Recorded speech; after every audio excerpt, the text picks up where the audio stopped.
이 시간에는 성경 말씀을 봉독하겠습니다. 성경 말씀은 마태복음 5장 9절입니다. 화평하게 하는 자는 복이 있나니 그들이 하나님의 아들이라 일컬음을 받을 것임이요. 아멘. 인사하는 시간을 갖는데요. 만나서 반갑습니다 하시죠. 만나서 반갑습니다. 만나서 반갑습니다. 만나서 반갑습니다. 예. 만남, 반가움 아주 중요한 단어들이에요. 만남이라는 거 얼마나 소중합니까? 만난다는 거 참 소중하죠. 우리가 부부로 만나고 또 학교 다닐 때는 좋은 선생님들을 만나고 시간이 지나고 이렇게 세월이 지나갈수록 지나왔었던 그 시절에 그 선생님들이 참 소중한 선생님들이 많았어요. 그 선생님들하고 이렇게 만났던 기억들. 그런데 이렇게 지금 우리 현실에서 2025년이라고 하는 2월 마지막 째 주일날 이렇게 우리가 만났다는 거. 늘상 만나지만 그러나 이 만남이 매우 소중하고 귀한 만남이라는 거 우리가 다시 한번 늘 확인하고 주일 모일 때마다 성도들이 만나는 모임은 또 얼마나 독특한 만남이고 모임입니까? 우리가 생면부지의 정말 사람들인데 각자 살아온 배경과 태어난 곳도 다르고 이제까지 살아온 삶의 이력이라든가 이런 경험들이 다 다른데 교회 안에서 이렇게 만나서 서로 만나고 또 교제를 하는 이 사실이야말로 대단한 영광이고 하나님의 일하심의 큰 역사의 한 부분이 아닌가 싶습니다. 우리는 이 복되고 거룩한 주일날 주님께서 말씀하셨던 그 옛날 1세기 때 제자들에게 그 산에 올라가서 소수의 제자들에게 말씀하셨던 그 내용인데 참 신비롭지 않습니까? 예수님께서 많은 대중들을 불러서 로마의 그 당시때 광장에서 모여가지고 예수님께서 말씀하신 것도 아니고 예루살렘 광장에 많은 사람들이 모였던 곳에서 말씀하신 것이 아닌데 예수님께서 그 소수의 제자들 한 12명의 제자들에게 산에 올라가서 예수님은 참 이 가성비 우리가 생각하는 요즘의 가성비하고는 좀 거꾸로 돌아가시는 것 같아요. 왜냐하면 많은 사람들한테 내가 가지고 있는 것이 진리니까 그러면은 더 많은 사람들한테 알리고 많은 사람들한테 그 진리의 영향력이 전달되고 증거되도록 하시는 것이 일반적인 우리의 상식적인 법칙일 텐데 예수님께서 친히 말씀하신 아주 가장 길게 말씀하신 내용이 이 5장서부터 7장까지의 산상수훈이라는 말씀인데 수훈이라는 이 내용인데 예수님께서 그것도 제자들에게 가장 길게 얘기하셨어요. 근데 신비하지 않습니까? 그때 예수님께서 그렇게 소수의 사람들에게 말씀하셨던 내용이 시간이 흐르고 역사는 흐르고 여러 가지 변곡점들이 이 세상의 역사 속에 얼마나 있습니까? 진리는요 항상 진리임이 드러나기를 원해요. 진리라고 하는 것은 이렇게 감추어져 가지고 숨겨져 가지고 있는 것이 아니라 그 헌 가죽 부대에 새 포도주가 그냥 들어와서 팽창해 갖고 그 헌 가죽 부대를 뚫고 나오듯이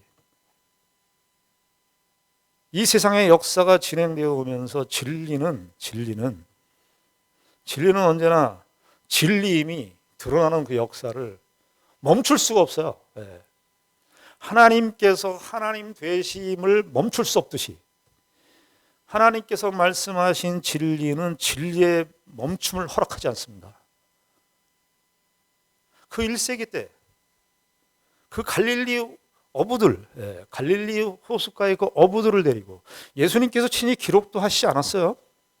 예수님께서 제자들아 내 말씀을 다 기록해놔라 이렇게 친히 기록하시거나 그러지 않았고요.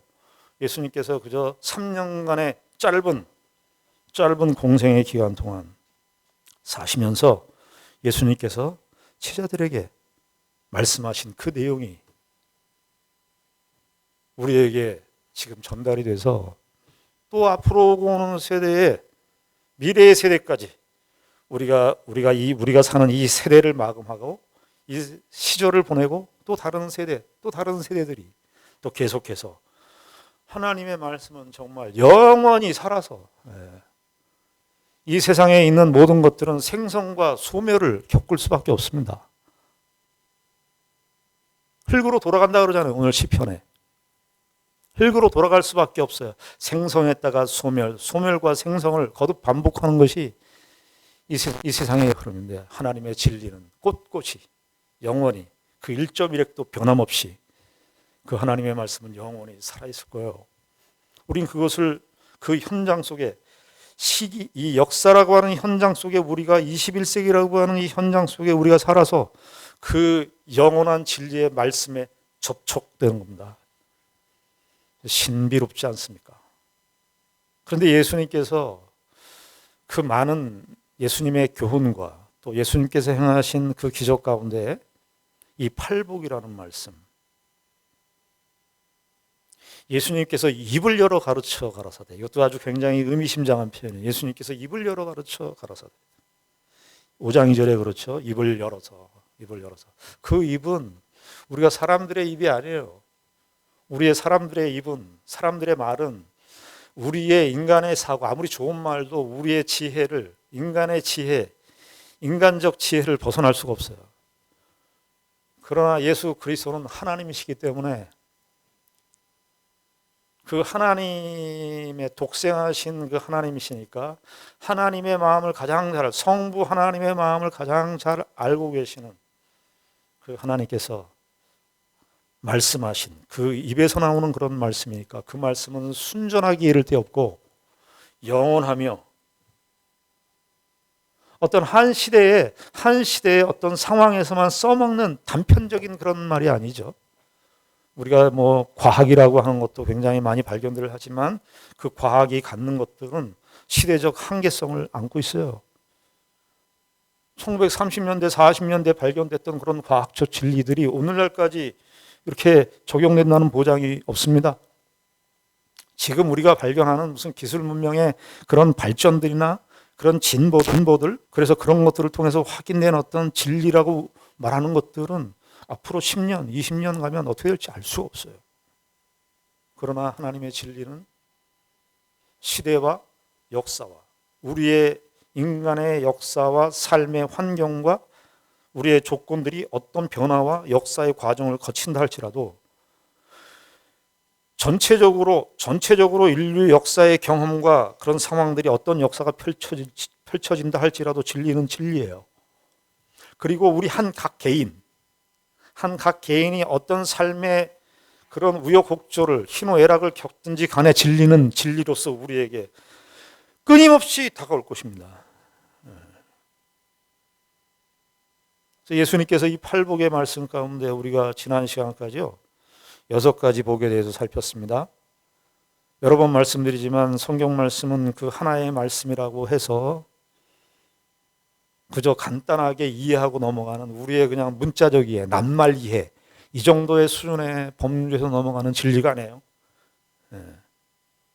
성경 전체를 아우르는 것이고 우리의 인생과 삶의 궁극적인 필요, 정말 사람들이 이 세상에 살면서 정말 절대적으로 필요한 진리가 무엇인지를 분명하게 말씀하시는 내용입니다. 우리가 지난 시간까지 참 한번 생각해 보시죠. 처음이 무슨 주제였어요? 심령이 가난하다. 심령의 가난, 애통, 그 다음에 온유, 의에 줄이고 목마름, 긍휼, 청결, 이런 주제. 이런 단어들 쉬운, 이 세상에서도 쓰는 단어지만 그 단어가 갖는 그 무게, 그 의미는 사뭇 다릅니다. 그런데 가만히 생각해 보십시오. 우리가 심령의 가난을 느낀 사람들이 심령의 가난을 느낍니까? 애통합니까?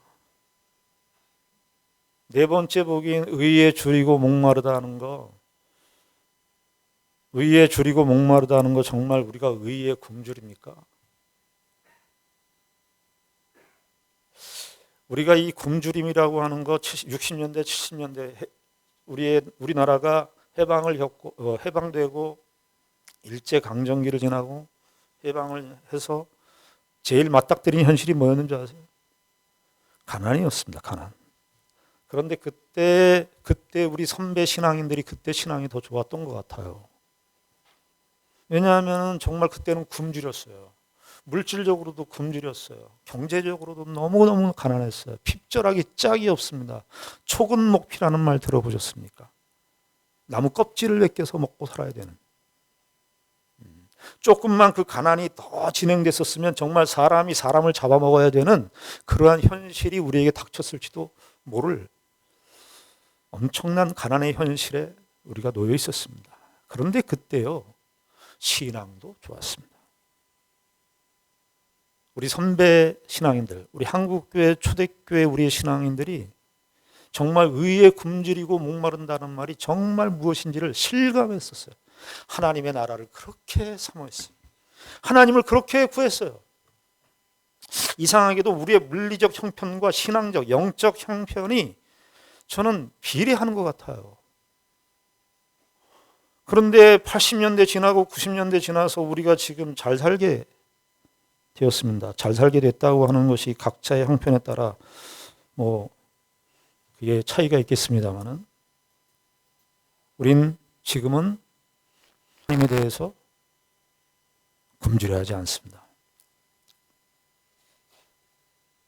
이상하게도 물리적 형편이 나아지고 우리의 살아가는 환경과 조건이 개선되면서 다른 사람들한테 손 벌릴 일이 없고 내가 먹고 살기에 난 만족하고 내가 먹고 살기에는 급급한 게 없으니까 이상하게도 신앙도 사라져요.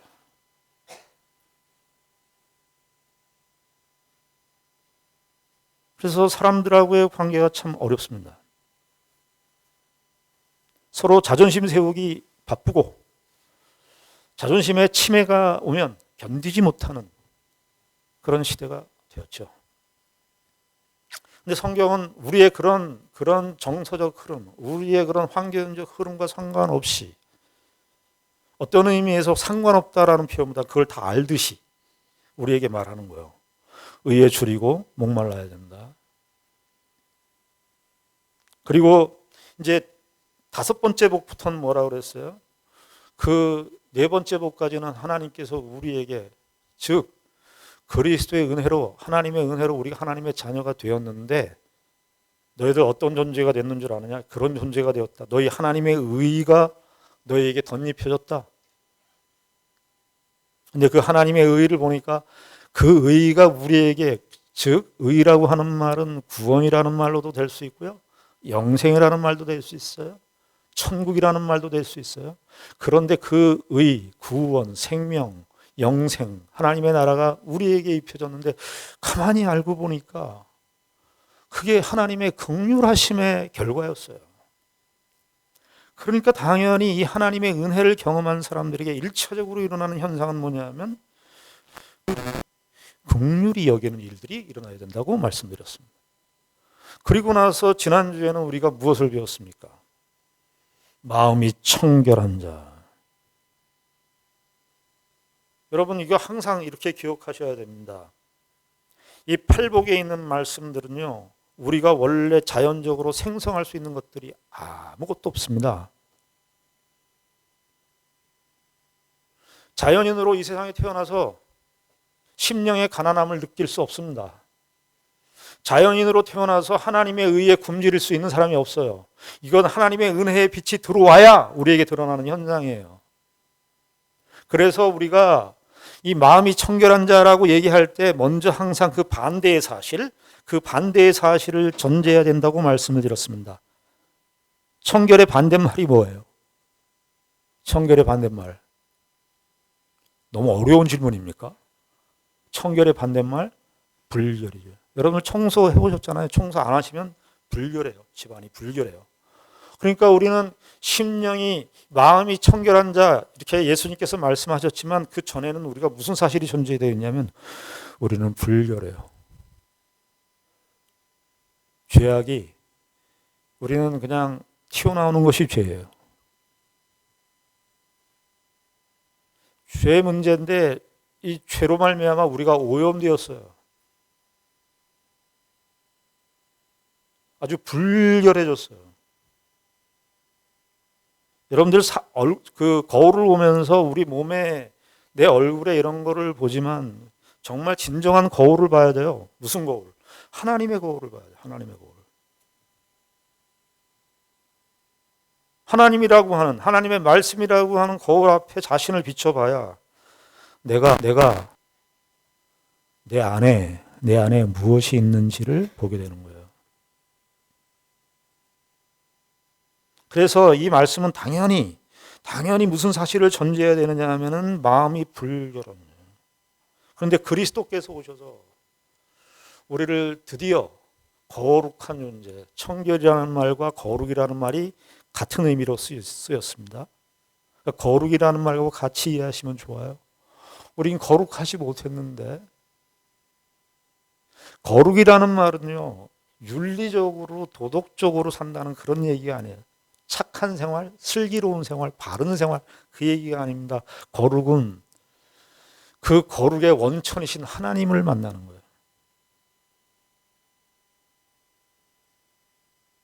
그래서 우리가 드디어 거룩해지는 거예요. 그래서 드디어 하나님을 보게 되는 거예요. 하나님을 본다 그러니까 하나님 물리적으로 본다는 게 아니라, 이 본다는 말은 다른 말로 얘기하면 하나님을 안다라고도 할 수 있어요. 드디어 하나님을 알게 됐어요. 새롭게 태어나면 하나님을 알게 되는 거예요. 여러분 가족들 중에 여러분들이 태어나실 때 다 태어나셨잖아요. 여러분들이 다 태어나셨잖아요. 이 세상에서 다 태어나셔서 태어나서 보니까 누가 계시던가요? 여러분들 태어나셨을 때 누가 계시던가요? 여러분들 부모님이 계시지 않던가요? 그렇죠? 처음부터 인간은 태어나면서 무엇을 접촉하게 되느냐 하면, 태어나는 그 순간부터 누구를 접촉하냐면 부모를 접촉하는 거예요. 특별히 어머니의 젖을 먹으면서 어머니를 느끼고 부모님을 느끼는 거예요. 태어나면서부터, 이건 자연적으로 태어나면서부터 그 생명의 원천, 나로 하여금 생명이 존재케 되는, 존재하는 그 원인을 만나게 되는 거예요. 누구요? 부모님이죠. 신앙의 맥락에서 똑같습니다. 우리도 하나님의 은혜로 새롭게 태어나요. 정말 죄인인 나를, 정말 내 속에 불결밖에, 정말 오염된 것밖에 나오지 않는 내 인생에 하나님께서 비루하고 비참하고 죄로 그냥 물들고 있고 찌들어 있는 인생 속에 주님께서 찾아오셔서 그리스도의 거룩한 빛을, 그 그리스도의 거룩하심을 우리에게 드디어 우리에게 허락하셔서 우리가 비로소 새로 태어나게 돼요. 거듭났다 그러기도 하고, 중생했다 그러기도 하고, 위로부터 났다 그러기도 하고, 다시 태어났다 이렇게 말하기도 합니다. 다시 태어나면 우리가 영적으로, 우리의 영혼이 죽었던 영혼인데, 죽었던 영혼이 다시 태어나면 어떻게 되는 겁니까? 누구를 알기를 원해요? 누구를 드디어 보는 거예요? 우리를 태어나게 하신 우리의 아버지, 영원하신 아버지, 그 하나님을 보게 되는 거예요. 우리의 인간의 아주 기본적이고 보편적인 질서 속에 하나님과 우리의, 하나님의 백성들 간의 그 영적인 관계를 표상해서 두었다고요. 자, 그런데 우리가 오늘 다룰 내용, 화평하게 하는 자도 동일한 맥락으로 우리가 이해를 해야 합니다. 화평하게 하는 자는 복이 있나니 그들이 화평하게 하는 자는 복이 있나니 하나님의 아들이라 일컬음을 받을 것이며, 7번째 복이 나오는데, 이 말씀도 6번째 복과 마찬가지로 어떻게 이해해야 되는 줄 아세요? 우리가 여기 화평이라는 말을 썼지만, 우리가 원래는 하나님과 화평의 반대말이 뭐예요? 평화 혹은 화평. 반대말이 뭐죠? 어제 제가 어려운 질문을 하는 겁니까? 불화입니다. 조금 와닿는 얘기로 하자면 원수입니다.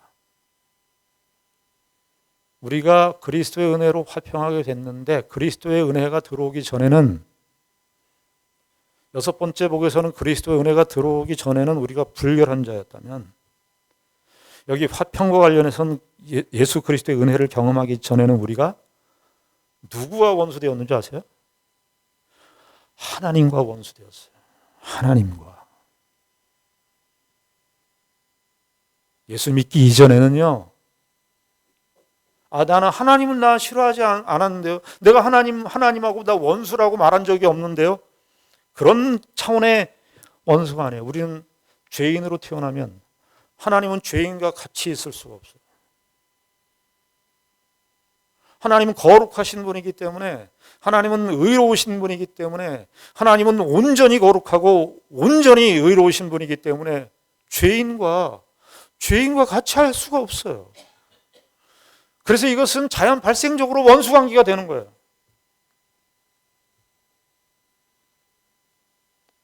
적개심이 생긴다는, 적개심이.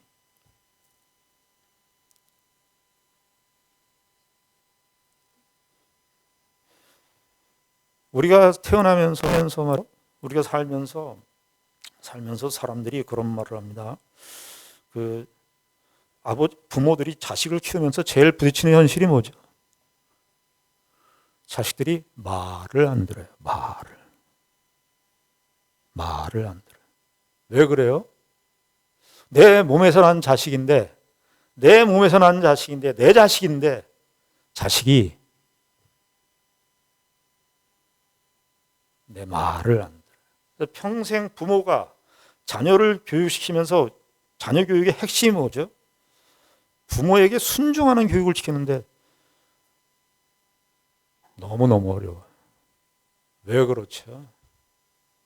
반항을 타고났거든요.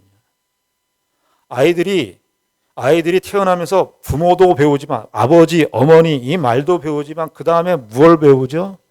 싫어, 안 해, 이걸 배웁니다.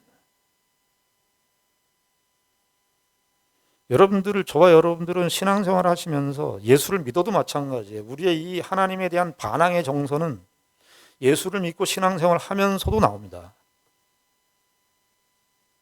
내 마음과 정서에 맞으면 오케이예요. 그러나 하나님께서 어떤 불편한 말씀, 하나님께서 명백하게 요구하시는 하나님의 명령이 있고 하나님의 말씀이 있는데 내가 싫어요. 종종 그러신 분들 봤어요. 목사님 더 이상 얘기하지 마세요. 저한테 더 이상 말씀하지 마세요.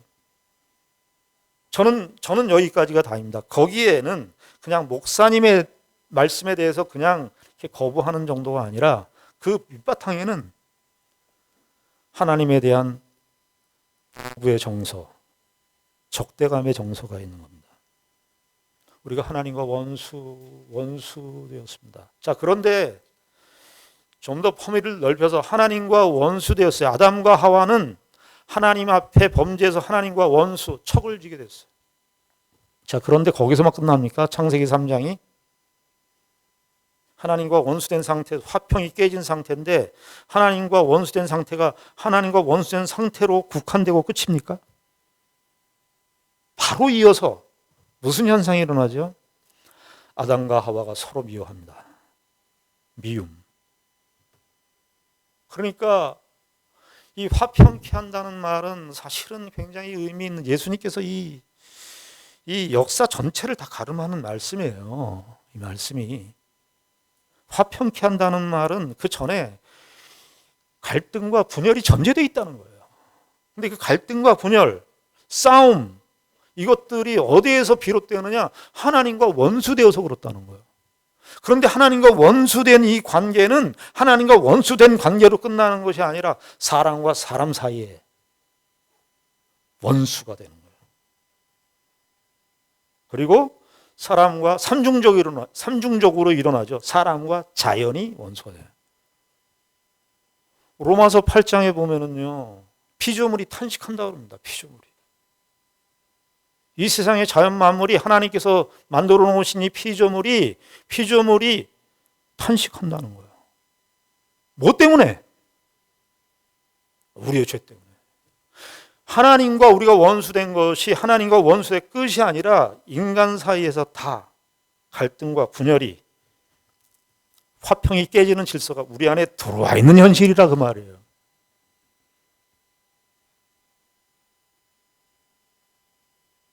화평케 한다는 말, 이 말을 그냥 예수님께서 너희들 친구들끼리 잘 사이좋게 지내라, 싸우지 말고, 그런 정도의 맥락이 아니에요.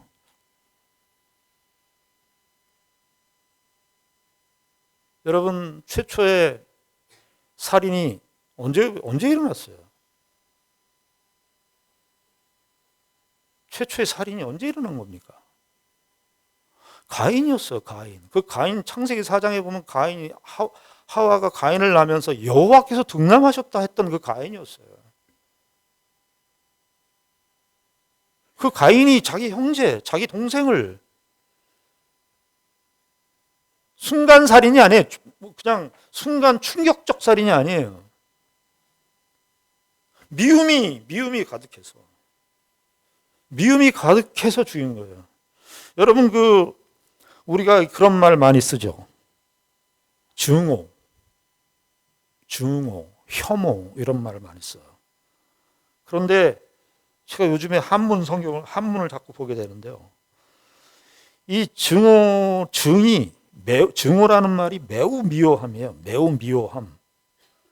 그런데 거기에 다 두 단어가 다 미워할 미워할 오예요. 근데 이 악이라는 말로 써요. 이 악도 되더라고요. 증악, 증오. 한문에서는 한문이 그 뜻글자니까 굉장히 그 의미가 있는데 악과 오를 같이 써죠. 그러니까 미워하면 그것이 악인데 미움이 언제부터? 창세기 3장의 아담의 범죄부터 하나님과 원수되면서 하나님을 미워하면서부터 인간 사이에 미움이 다 깔렸다는 거예요. 여러분들, 사람들 간에 우리 그런 말 하잖아요. 내가 어떤 사람을 한번 미워했는데 잘해도 미워요. 잘해도. 두 사람이 잘했는데도 미워. 뭐에 노예가 된 겁니까? 그렇게 말하는 그 배경 속에 모두가 다 공감하죠. 잘해도 밉다. 그게 무슨 말입니까? 굉장히 자기네들끼리는 좋은 말인데 같이 어떤 다른 사람을 같이 적으로 몰고 같이 욕하고 미워하면서 미워하는 거 나도 걔가 잘해도 싫어. 미워. 이건 뭐예요? 같이 미움에 지고 있는 겁니다. 혐오라는 말도 있어요. 혐오도 끝에 똑같은 오인데 이 혐자는 싫어할 싫어. 미움과 싫음. 이것이 이 세상의 역사 속에서 전쟁이 없었던 때는 3년밖에 없었다는 거. 제가 자주 얘기해서 여러분들 잘 아실 겁니다. 전쟁이라는 것이 뭐죠? 그 미움이 증폭된 거잖아요. 그 라인홀드 니버라고 하는 사람이 말입니다. 그 독일계 아버지가 독일인데 미국에 태어나기는 미국에 태어났어요. 그분이 뭐라고 책을 썼냐면 도덕적인 개인과 비도덕적 사회라는 책을 썼어요. 그게 뭐냐면은요. 개인으로 보면은 다 괜찮다는 거예요. 개인으로 보면. 개인을 만나보면 사람이 양순하고 착하고, 그런데 국가라고 하는 집단이라고 하는 어떤 공동체가 딱 형성이 돼서 단체가 되면 그 이해관계 때문에, 집단적 이해관계 때문에 죽인다는 거예요, 사람을.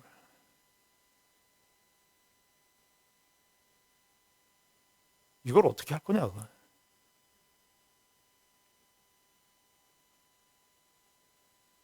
이 세상이 다 그런 세상으로 흘러가고 있습니다. 아니, 저는요, 예전에요, 죄송합니다. 제 일본에 2007년도에 교토를 한번 갔습니다. 일본에 대한 우리 한국 사람들의 감정은 저도 똑같아서 이렇게 약간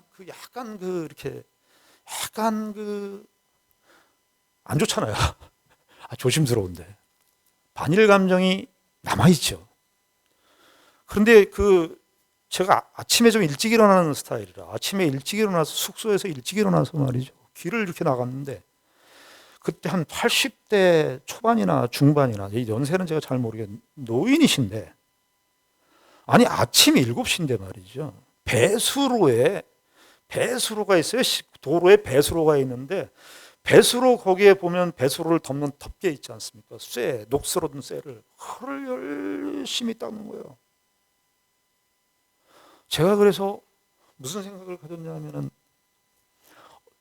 일본 사람들 저렇게 착한 일 하면 안 되는데 악당 짓을 해야 되는데 내가 더 미워해야 될 거 아니야.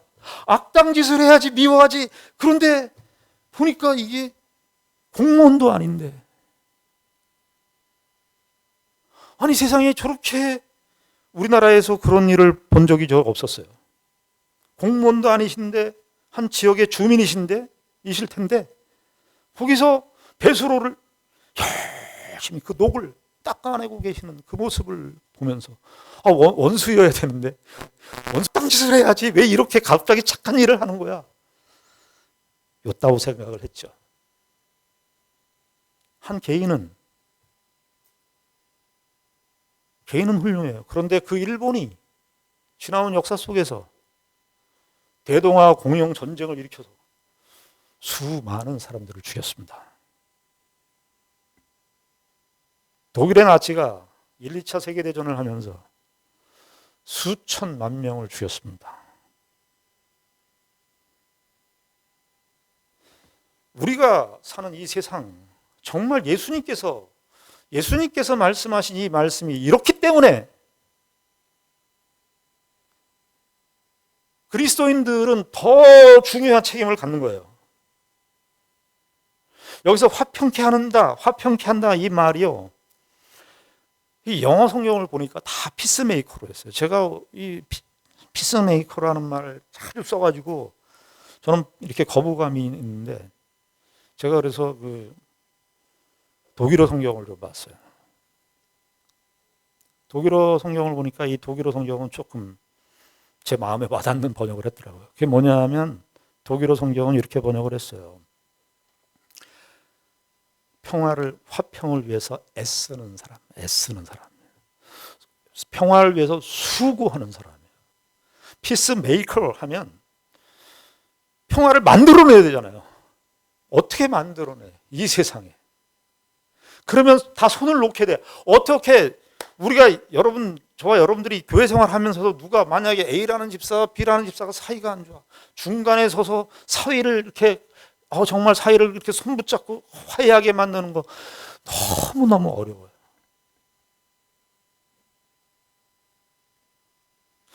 우리가 손붙잡고 화해를 했다 그래서 정말 진정한 화해인가? 정말 어려워요. 그러니까 너무 목표가 커. 피스메이커를 할 수가 없어요.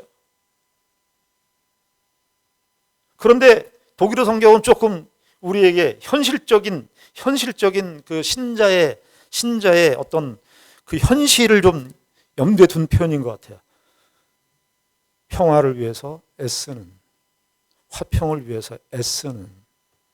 우리가 애쓰자고요. 애쓰자고.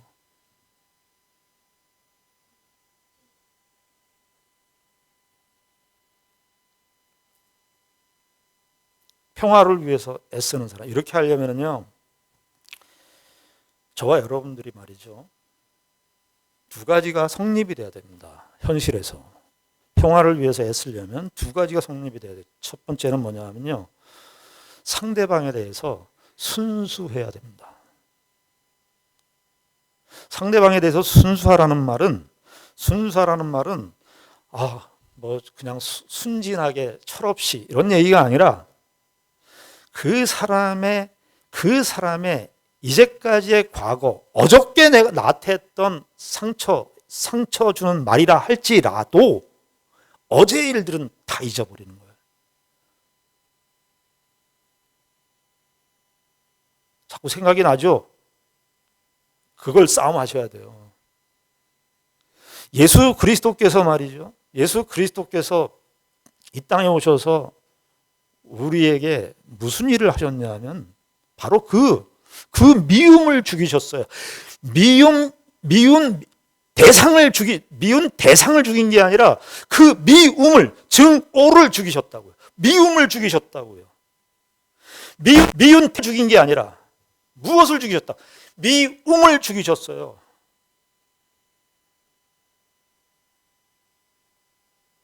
그러니 순수한 만남이라고 하는 것은, 순수한 관심이라고 하는 것은 그 사람이 아니라 그 미움을 죽이신 예수님을 의지하고 대상을 봐야 되는 거예요.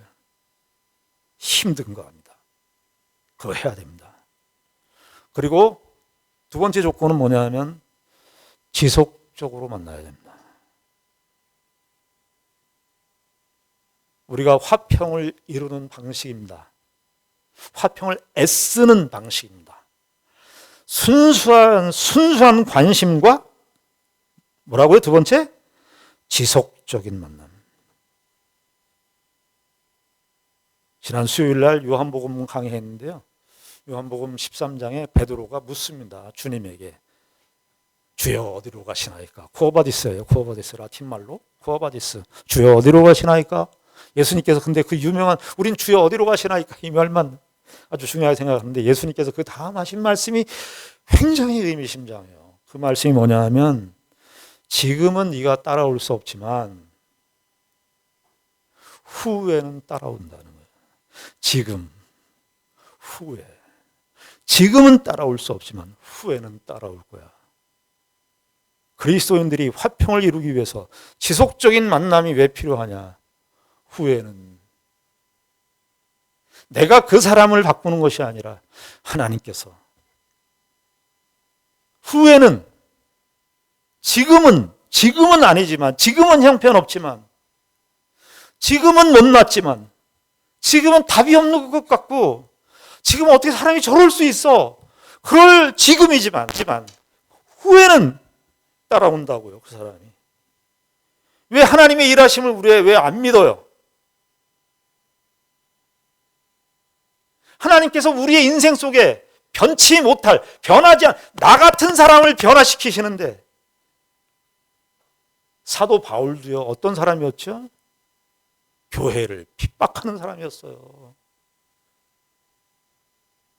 그 사람을 하나님의 은혜로 그를 바꾸셔서 그리스도의 사도로 만들었어요.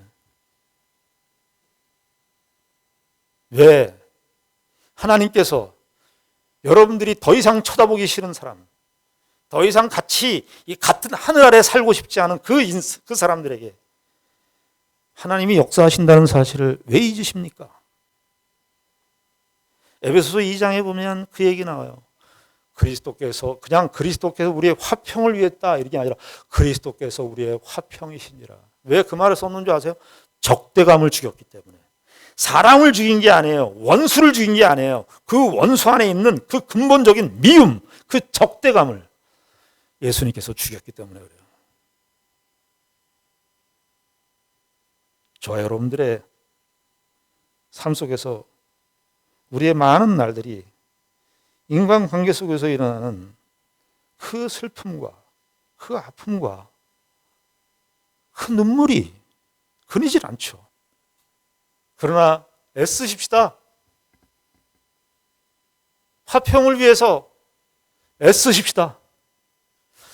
순수한 관심과 지속적인 만남을 추구하면서 사십시다. 기도하겠습니다. 하나님 아버지 은혜를 감사합니다. 우리 인생에 하나님께서 찾아오시고 은혜를 베푸셨습니다. 참 놀라운 은혜입니다.